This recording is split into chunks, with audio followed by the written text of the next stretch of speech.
તો કેમ છો ફ્રેન્ડ્સ, મજામાં? મારા નવા વિડીયોમાં આપનું સ્વાગત છે. અમે લાસ્ટ વીક બાલી ફરવા ગયા હતા, તો આ નવો વિડીયો બાલી ઇન્ડોનેશિયા ટ્રાવેલિંગને લઈને આવ્યો છું.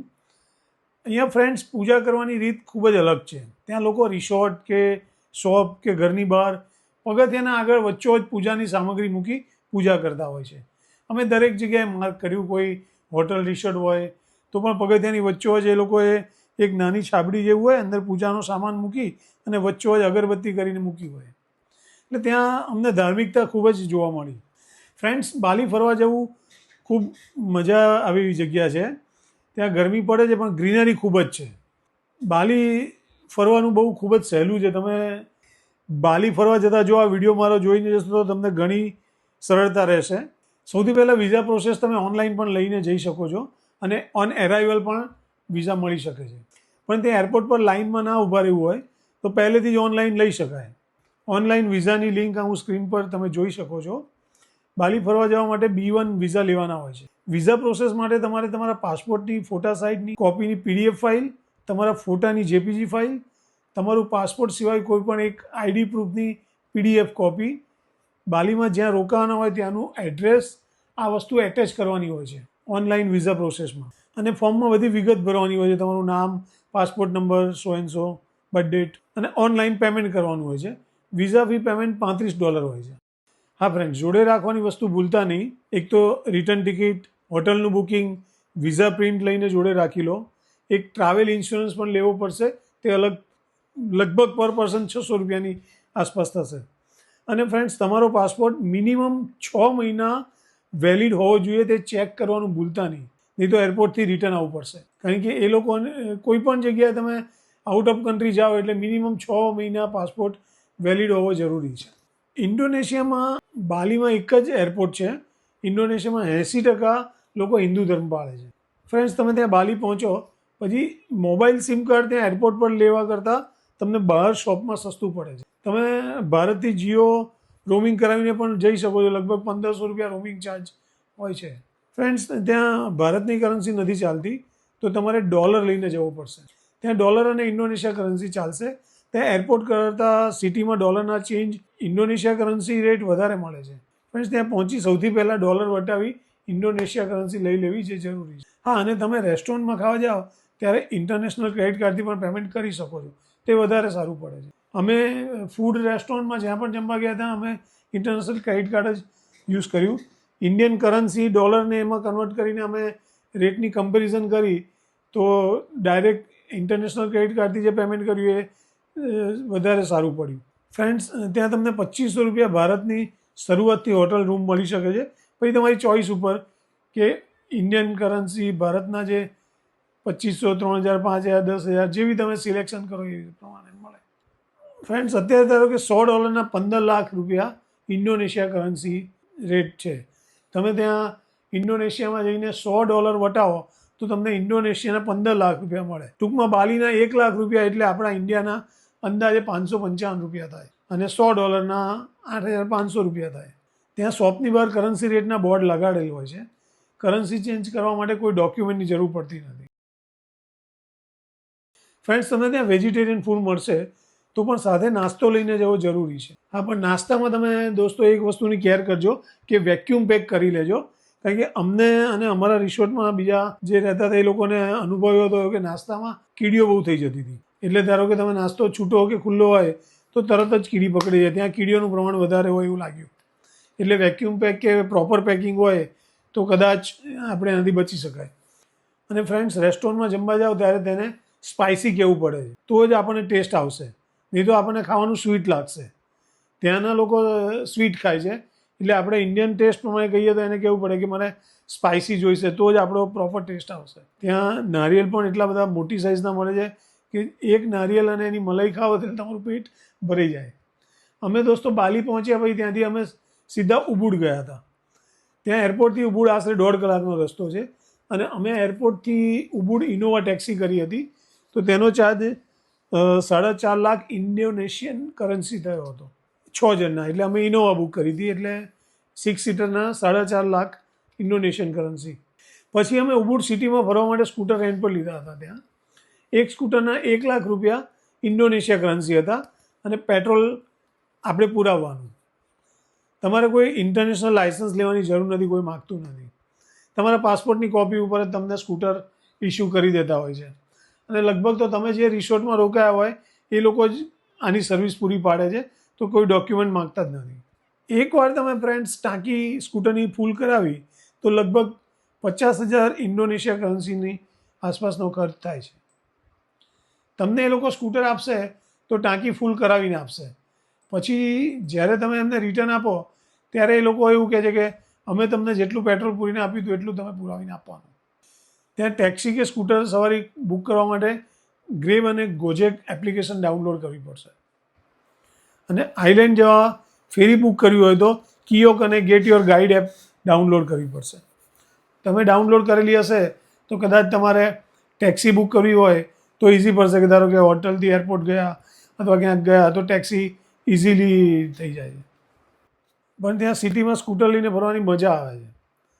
ત્યાં સિસ્ટમથી ડ્રાઈવ કરવાનું, સિગ્નલ ફોલો કરવાની, અને હા, ત્યાં પોલીસ પકડશે તેવું કોઈ ટેન્શન નથી, કોઈ રોકટોક નહીં. હા, પણ રોંગ સાઈડ નહીં ચલાવવાનું અને રૂલ્સનું ફોલોઅપ કરવાનું. ત્યાં બધું છે નજીક પણ રસ્તા ખૂબ જ વળાંકવાળા હોય છે, તો ડ્રાઈવ કરતી વખતે ધ્યાન રાખવું પડે છે. ત્યાં બજાર માર્કેટમાં કંઈ પણ ખરીદી કરતી વખતે બાર્ગેનિંગ ખૂબ જ કરવું પડે છે. આ લોકો ટુરિસ્ટને પહેલેથી જ વધારે રેટ કહે છે. અને આ ફ્રેન્ડ્સ, અહીંયા નાઇટ લાઈફ લોકો ખૂબ જ એન્જોય કરે છે. ઉબુડ સિટીમાં ત્યાંનું ફેમસ લિંગોંગ ડાન્સ, એના એક્સપ્રેશન અલગ જ હોય છે. બધાને તે ગમે જરૂરી નથી, પણ જોવું કે ના જોવું આપની ઉપર છે. પણ ઉબુડ સિટીની અંદર જ, પેલેસની અંદર જ રાત્રે શો હોય છે એ ડાન્સનો. આમ એકવાર જોવાય. તે જોવા માટે પર પર્સન 50,000 ઇન્ડોનેશિયન કરન્સીની ટિકિટ હોય છે. ઉબુડમાં જોવાલાયક મંદિરો બહુ છે. ત્યાં મંદિરમાં તમારે માથે અથવા કેડમાં કપડું બાંધીને જ મંદિરમાં પ્રવેશ કરવો પડે. એ લોકો ત્યાં આપે છે, પ્રોવાઈડ કરે છે. મંદિરમાં અંદર જવાની એન્ટ્રી ચાર્જ 50,000 ઇન્ડોનેશિયા કરન્સી, અને અમુક જગ્યાએ પાર્કિંગ ચાર્જ અલગથી હોય છે. आपको यहाँ गाइड के लिए कितना पैसा बताया गया? 3 लाख। यहाँ पे 3 लाख इंडोनेशियन रुपीस बताया गया हमको, गाइड के लिए, सिर्फ गाइड के लिए.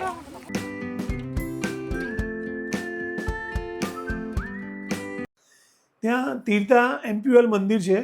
એવું કહેવાય છે કે તે ઇન્દ્ર ભગવાન દ્વારા નિર્માણ કરવામાં આવ્યું હતું. અને ત્યાં વિષ્ણુ રિવર આવેલી છે. અને ત્યાં વિષ્ણુ રિવરના પાણીના કુંડ આ મંદિરમાં આવેલ છે. તેમાં 13 મુખમાંથી પાણી પડે છે. કહેવાય છે કે જે તેમાં ડૂબકી લગાવે તેને પુણ્ય પ્રાપ્ત થાય.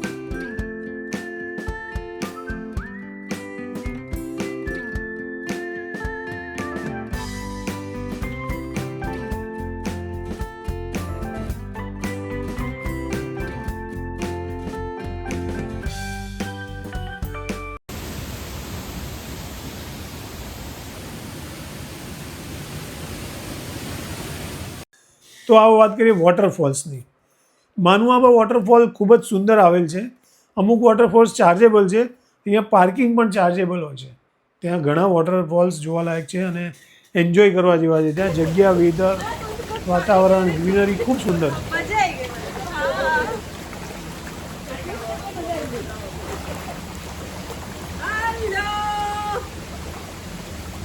મજા આવી ગઈ, મજા.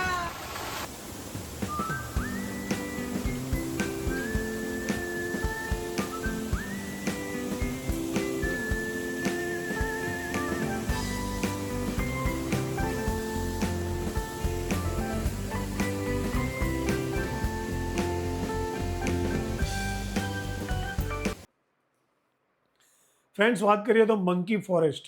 નામ બડે દર્શન ખોટે જેવું છે. ત્યાં મંકી ફોરેસ્ટ જોવા માટે તેની એક જ જણની ટિકિટ 1 લાખ ઇન્ડોનેશિયન કરન્સી છે, અને પાર્કિંગ ચાર્જ અલગ લેવામાં આવે છે. પણ મંકી ફોરેસ્ટ જોવાની જરાય મજા ના આવી. કારણ કે અમે અત્યારે મંકી ફોરેસ્ટ જોવા ગયા તો અમને એવું લાગ્યું કે એના કરતાં અમદાવાદમાં વાંદરા વધારે છે.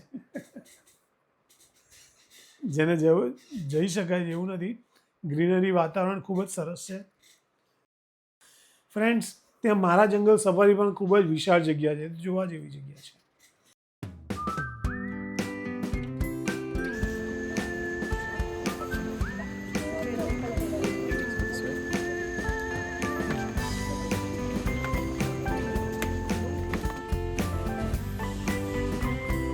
ફ્રેન્ડ્સ, હવે મેઇન બીચીસ ખૂબ જોવાલાયક છે. તો મેઇન બીચીસની વાત કરીએ તો નુસા પેનિડા આઇલેન્ડ અને ગિલી આઇલેન્ડ તમારે ત્યાં ફેરીથી જવું પડે છે. નુસા પેનિડા આઇલેન્ડની વાત કરીએ તો ત્યાં Kelingking beach, crystal beach, angel's billabong beach, એરોકાના બીચ એમ ઘણા બીચ આવેલા છે. ઈસ્ટ અને વેસ્ટમાં અલગ અલગ બીચ આવેલા છે. તમારે ત્યાં જો પ્રોપર બીચની એન્જોય કરવું હોય તો આ આઇલેન્ડ પર નાઇટ સ્ટે કરવો પડે. નાઇટ સ્ટે કરશો તો જ તમને પ્રોપર એન્જોય કરવા મળશે. એનું રીઝન છે કે તમે સવારે 7, 7:30 બી હોટલથી નીકળ્યા, તમે આઇલેન્ડ જવા માટે 2 કલાકે તમે કે 9, 10:30, 9થી 10:30 તમે ત્યાં પહોંચ્યા, પછી ત્યાંથી પાછી બાય રોડ કાર કરીને તમારે બીચ ઉપર જવું પડે છે આઇલેન્ડથી. તો 1 કલાક 1.5 કલાક તે સમય લાગે છે. એટલે સપોઝ તમે 12 વાગે તડકામાં બીચ ઉપર પહોંચ્યા અને 3 વાગે તમારો ડ્રાઈવર તમને કહેશે કે રિટર્ન ફેરીમાં પહોંચવા માટે જવું પડશે, તો તમે બીચ ઉપર એન્જોય નહીં કરી શકો એટલું. જો ત્યાં તમે આઇલેન્ડમાં જ કોઈક રિસોર્ટ હોટલ બુક કરી હશે અને ત્યાં જ તમારો નાઇટ સ્ટે હશે તો તમે ત્યાં મોડા સુધી બીચ ઉપર એન્જોય કરી શકશો. પછી ગિલી આઇલેન્ડમાં પણ ખૂબ જ સુંદર બીચ આવેલા છે. ત્યાં જવા માટે પાંડાકબાઈ પોર્ટ જવું પડે છે. ત્યાં સ્પીડ બોટમાં જવું પડે અને એક જણના લગભગ 7 લાખ ઇન્ડોનેશિયા કરન્સી ચાર્જ થાય. ત્યાં પહોંચતા 1.5 કલાકનો સમય લાગે છે. અને ગિલી આઇલેન્ડ પર સાયકલ 50,000 રૂપિયા ઇન્ડોનેશિયા કરન્સી અને બેટરીવાળું સ્કૂટર 1 દિવસના 3 લાખ ઇન્ડોનેશિયા કરન્સી રેન્ટ ઉપર મળે છે. આ બધી જગ્યાએ સ્પીડ બોટમાં જવું પડે છે. 1 કલાકની આસપાસ જવાનો ટાઈમ લાગતો હોય છે અને સવારે 6:30થી અડધો કલાકે સ્પીડ બોટ ઉપડતી હોય છે. અને સ્પીડ બોટના ચાર્જ કંપની વાઇઝ અલગ અલગ હોય છે. ઓનલાઈન બુકિંગ પણ થાય છે. સ્પીડ બોટના એક જણના 2.5 લાખ ઇન્ડોનેશિયા કરન્સી ત્યાં એજન્ટ બહુ જ હોય છે. તમારી આગળ પાછળ ફરશે અને તે ડબલ ભાવ કહેતા હોય છે અને પછી બાર્ગેનિંગ કરવું પડે છે. ને ફ્રેન્ડ્સ, આઇલેન્ડ પહોંચ્યા પછી ત્યાં એન્ટ્રી કરવાનો ચાર્જ 25,000 ઇન્ડોનેશિયા કરન્સી અલગથી લેવામાં આવે છે. તેને હાર્બર ટેક્સ કહે છે. અને ફ્રેન્ડ્સ, ત્યાં આઇલેન્ડ પહોંચ્યા પછી તમારે વોશરૂમ જવું હોય તો પણ 5,000 થી 10,000 ઇન્ડોનેશિયા કરન્સી ચાર્જેબલ છે. અને ત્યાં તમને એક આઈ કાર્ડ આપવામાં આવશે અને તેના પરથી બોટમાં એન્ટ્રી આપે છે. અને પછી આઇલેન્ડ પર પહોંચ્યા પછી એન્ટ્રી ચાર્જ 25,000 ઇન્ડોનેશિયા કરન્સી અલગથી હોય છે. અને આઇલેન્ડથી બીચ જવા માટે પણ ટેક્સી કરવી પડે, તેનો પણ ચાર્જ અલગથી હોય છે. અને આઇલેન્ડથી બીચ જવા માટે ટેક્સી 8 લાખ ઇન્ડોનેશિયા કરન્સી થાય 6 પેસેન્જર. હવે ફ્રેન્ડ્સ, વાત કરીએ હંડારા ગેટની. તમે ઇન્ડોનેશિયા જશો તો ત્યાં તમને ઘણી જગ્યાએ એવા જોવા મળશે. તમે ઇન્ડોનેશિયાના ફોટામાં જોયું હશે કે ત્યાં મંદિરોમાં અમુક જગ્યાએ કોઈ પણ વસ્તુને છૂટી પાડીને તેને દૂર કરી હોય તેવી ટાઈપના ગેટ હોય છે. તેને હંડારા ગેટ કહેવાય છે. મેઇન હંડારા ગેટ ખૂબ જ ફેમસ છે. ત્યાં ફોટા પડાવવા માટે 50,000 ઇન્ડોનેશિયા કરન્સી ચાર્જ છે. અને પછી ત્યાં લાઇનમાં ટોકન પ્રમાણે નંબરથી ફોટા પાડવા જવાનું હોય છે. અને તમે તેમને ફોટા પાડવા માટે કહો તો 10,000 Indonesia currency per person charge લે છે. તો ફ્રેન્ડ્સ, હવે વાત કરીએ રાઈસ ગાર્ડન ટેરેસની. રાઈસ ગાર્ડન ટેરેસ એક ખૂબ વિશાળ જગ્યા છે અને ત્યાં ઝૂલામાં અને અલગ અલગ જગ્યાએ ફોટા પડાવવાનો સ્પોટ્સ છે. રોડ કોર્નર પર અલગ અલગ ખાણીપીણી કાફે અને રેસ્ટોરન્ટ આવેલ છે. ત્યાં બેસીને તમે રાઈસ ગાર્ડનની મજા માણી શકો છો.